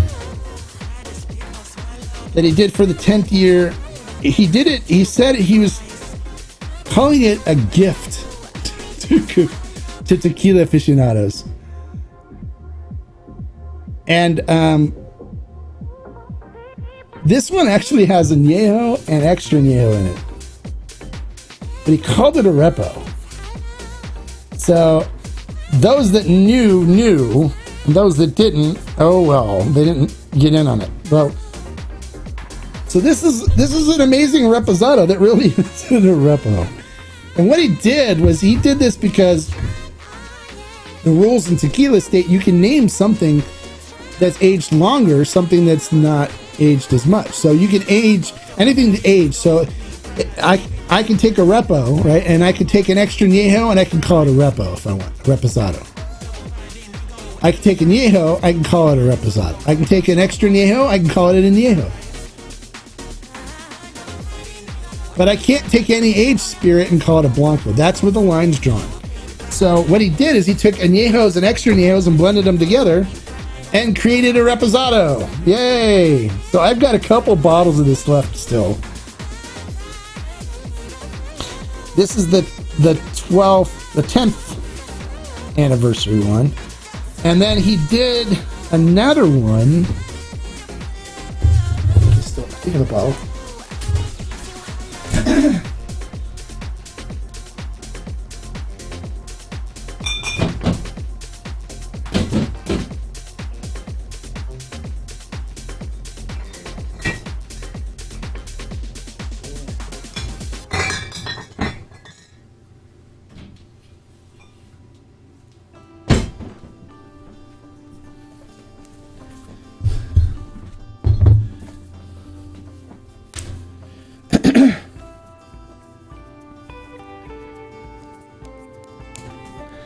And then he did a 12 year anniversary edition right here, which was just, I think, a mixture of añejos. I don't think there's extra añejos in this one, if I remember correctly. These you can't find. These are impossible to find anymore. So he likes skirting the rules, and so I enjoyed when he did this. These were really good. I bought several bottles of these and stocked up on them, and so I've got a few bottles left still. What I think I'm going to do is, if you want to try this, get on one of my panels, and I'll send them off as samples for one of the blind challenges. We'll include it. So whoever's there can actually get to try it. I'm all about putting it in people's hands and letting people try it. So get on one of my panels, if you're a member of the YouTube channel, and I'll let you try this. I'll send you samples of it with the as part of the blind tasting. That'd be fun.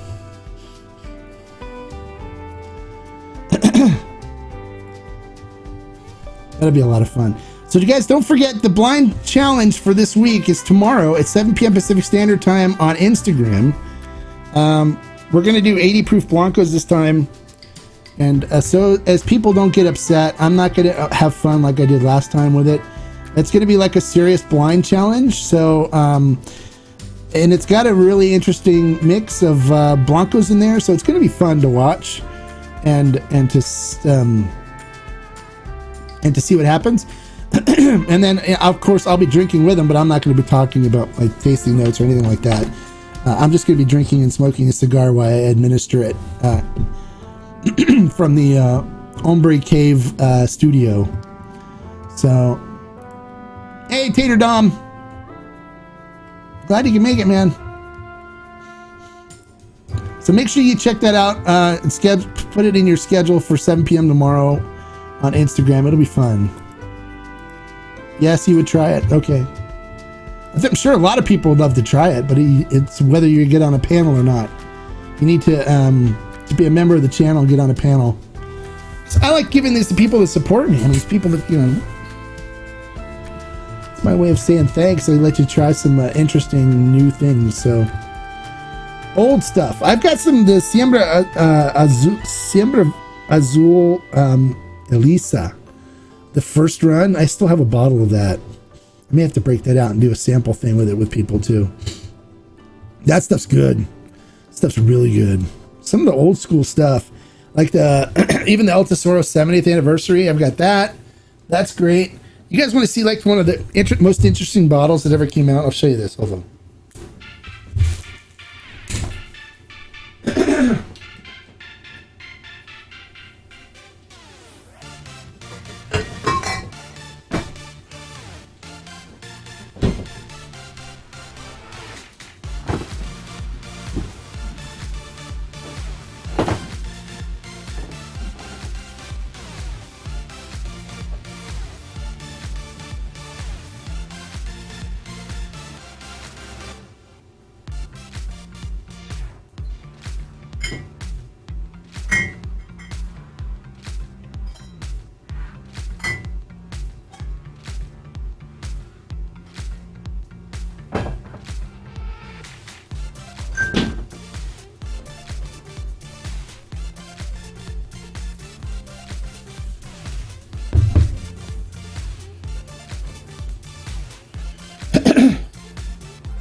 This bottle is really cool.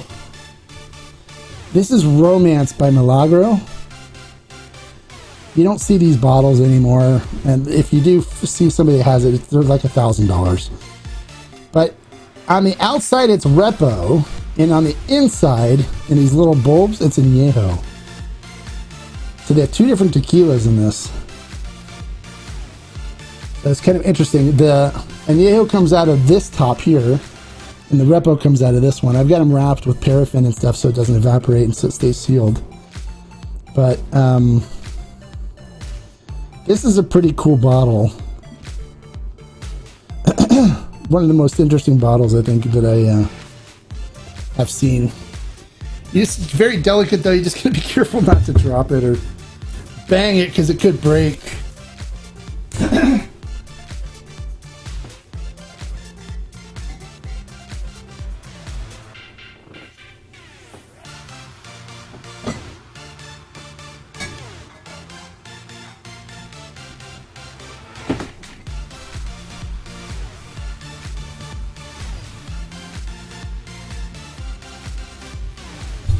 So that bottle's really cool. That's what a lot of people say. They say it looks like a bong.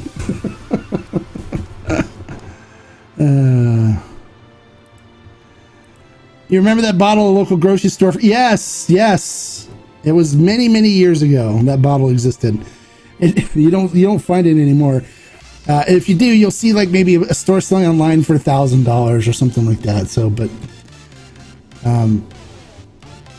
it's a cool bottle.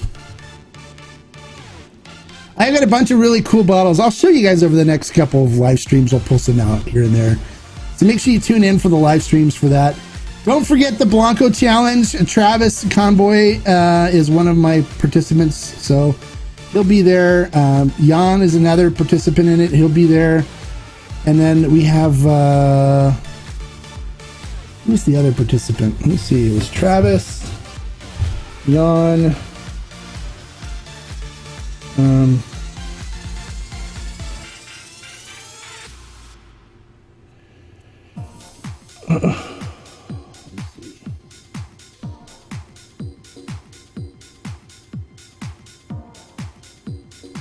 oh, Lance.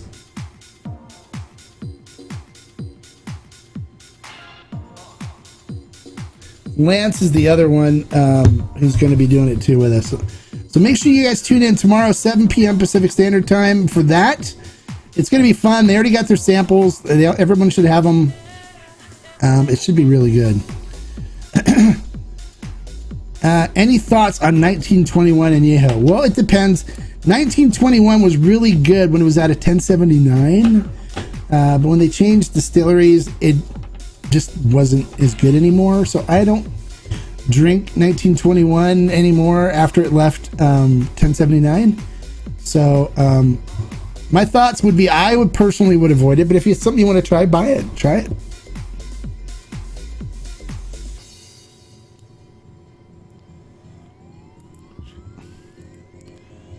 You said, that's wild. Love that. Was Milagro better some point? Didn't feel like I've seen you. Yeah, no, Milagro is not a good brand. Earlier when they did that, it was better. It was okay. But it was never, the Romance was supposed to be some of the best stuff I think they've ever put out. The blue bottle and stuff's not good. They did another Milagro type of expression before that was actually decent. It was actually pretty good, but they don't make it anymore. They discontinued it. So I'm not a big fan of Milagro in general anymore. So I don't drink Milagro, but I'm gonna do like I'm doing the budget series. So I'll include stuff like that in the budget series, and I'll review them and talk about it. So you guys that are looking for the less expensive tequilas and stuff, even if you're using them as mixers or whatever, I'll review them so you guys can get an idea of what's going on. But I do have some 1079, 1921, the older bottles, which are good. I remember you mentioned Campo Azul 1940. Did you receive a bottle to review? Yes, I've got a bottle to review, and I'll be doing a review of that. So I do have a bottle of it. And I'm going to get the Repo too, and I'll do a review of both the Blanco and the Repo. So I'll do the Blanco first, and then I'll get a bottle of the Repo, and I'll do the Repo as well. So yeah, you'll see a review of 1940 coming up here soon. I've got to catch up on a bunch of reviews. But when I get other brands that come in first, I give priority to the brands that send me bottles. I bought the Campo Azul. But when a brand sends me a bottle, they get priority. And so I got to get them scheduled and get them done. But I will be doing a review of the Campo Azul 1940 and giving you guys my thoughts and opinions and stuff on it. So definitely will be coming up here pretty soon. So I'm going to try to crank out some this weekend to post for next week. And then I'll probably get a couple in next week as well. Try to catch up on some of the stuff. I need to do the Pasote extra still strength bottle. I need to do the Lagrimas Blanco, and if I get the Repo, I'll do them both together. I need to do the Don Fulano 20th anniversary. I've got that to do. I've got, I'm trying to remember what. I got the El Mexicano to do. I've got a bunch of stuff. I just with the ones with more than one expression, I haven't been able to do a lot of those right now because I've been doing a lot of work with my daughter's school team, and I can't show up with alcohol in my breath when I do that. So I have to wait until I have time where I can do that, and then also stay home, have a cigar, relax and stuff, and not go out and have to drive or anything in public when I've been having some tequila. I like to drink responsibly, so so you'll see more of those reviews coming. So it sounds good. Okay, good, awesome, perfect. Someone gave me a Milagro Reposado and is no good for my tea. Yeah, a lot of people have said that, and I'm not a big Milagro fan. People will sometimes say, "Oh, what about Milagro?" It's like, no, thank you, no gracias. All right, guys, I've been talking for close to 2 hours now, so I'm gonna wrap it up because I'm on the verge of losing my voice now. I haven't been drinking a lot of water, which I should be.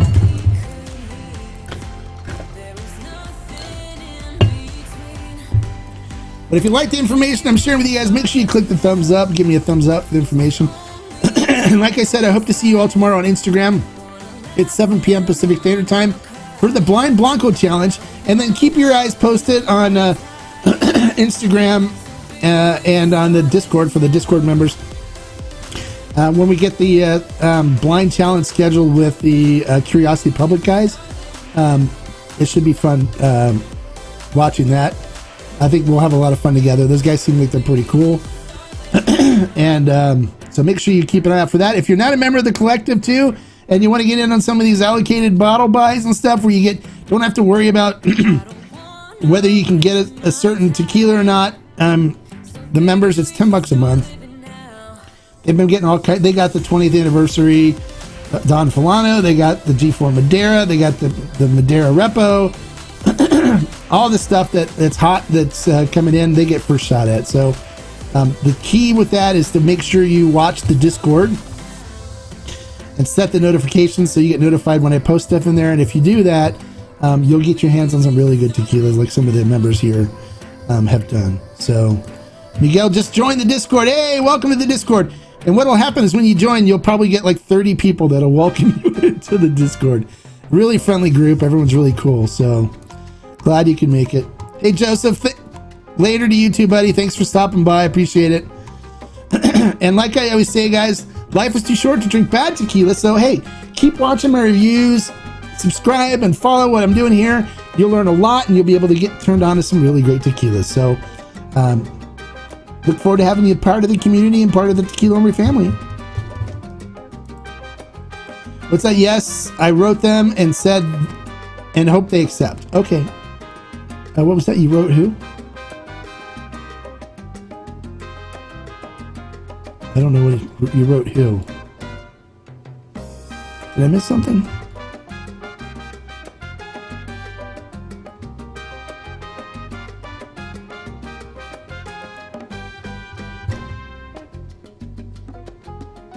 I don't know what it's, I have no idea. Sorry, Travis, I'm lost. Yeah, so Miguel, we're glad to have you as part of the collective, and I'll go in and say hi to you too. And in there too, you can always tag me if you have a question, and I always answer everyone's posts and stuff. All right, guys. So have a good day. We'll see you tomorrow, hopefully 7 p.m. Pacific Standard Time, for the blind challenge at the Blanco Blind Challenge. So it's gonna be fun. We'll have a lot of fun together. So tomorrow night, 7 p.m. on Instagram. Oh, Curiosity Public. Oh, you wrote Curiosity Public. Oh, okay. Yeah, Dutch was the one that messaged me. So we're gonna work on coordinating it. So it should be fun. All right, guys. Have a good rest of your day, and hopefully we'll see you tomorrow for the blind challenge.